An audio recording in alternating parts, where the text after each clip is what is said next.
Muito bem, meus irmãos. A gente vê aqui que Jesus, em Lucas 11:20, Jesus ele afirmava que expulsava os demônios pelo dedo de Deus. E aí nós vamos ver que tem um nome que se dá ao Espírito Santo, que é o Espírito de Deus, não é?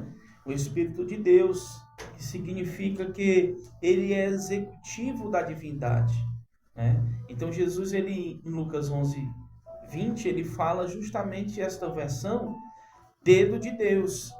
Mas ele expulsa os demônios, não pelo espírito dos demônios, como eles estavam acusando Jesus, mas sim pelo Espírito de Deus. Ele expulsava aqueles demônios, ele tinha autoridade para fazer a obra ali que era necessário fazer.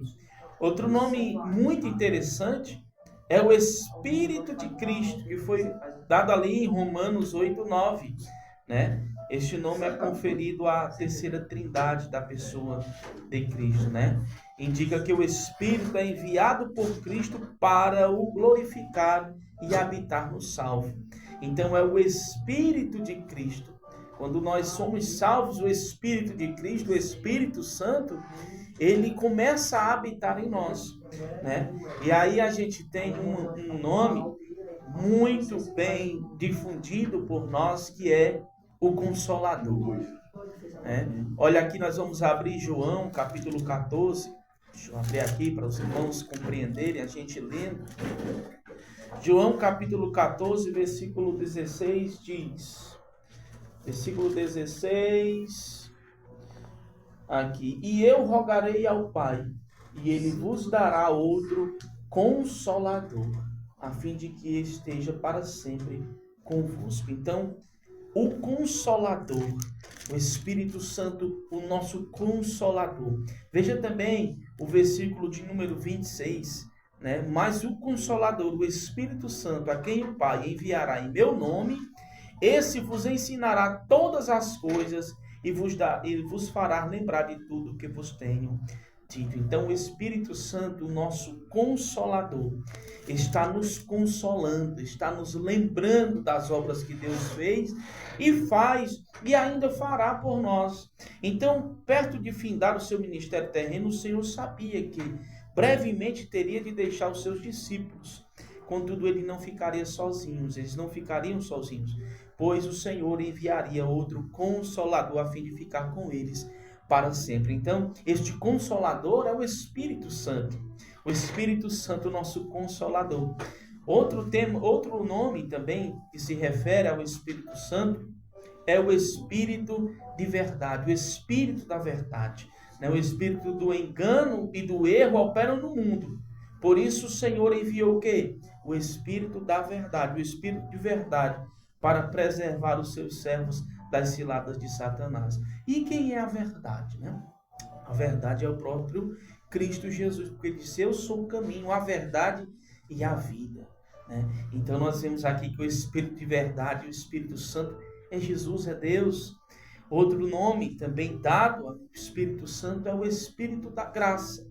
A graça é concedida aos crentes a fim de viverem em santidade e vencerem as fraquezas próprias da carne. Se nós pegarmos aqui 2 Coríntios, né? 2 Coríntios, deixa eu abrir aqui, meus amados irmãos.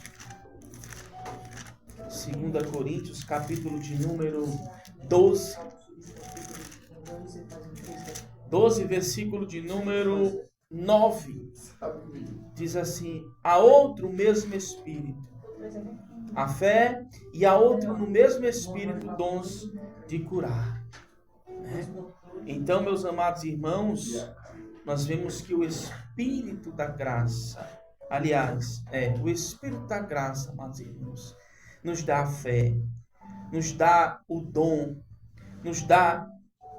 de curar, o dom de crermos, de acreditar, não é? Então, este é o Espírito da graça, aquele que nos faz vencer, ter fé para vencer as dificuldades, ter fé para vencer as opressões, como o nosso querido chinês lá, que o irmão trouxe aqui para nós, né?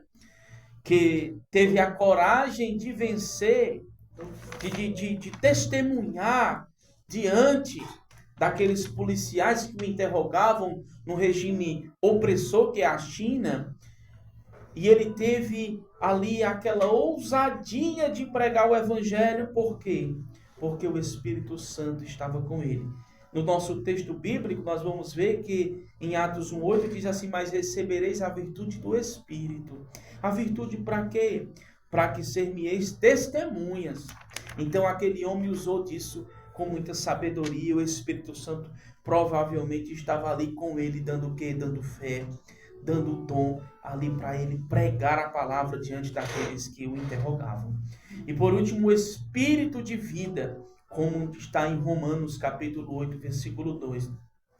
O poder do pecado e da morte não tem efeito sobre aqueles que receberam o Espírito de vida.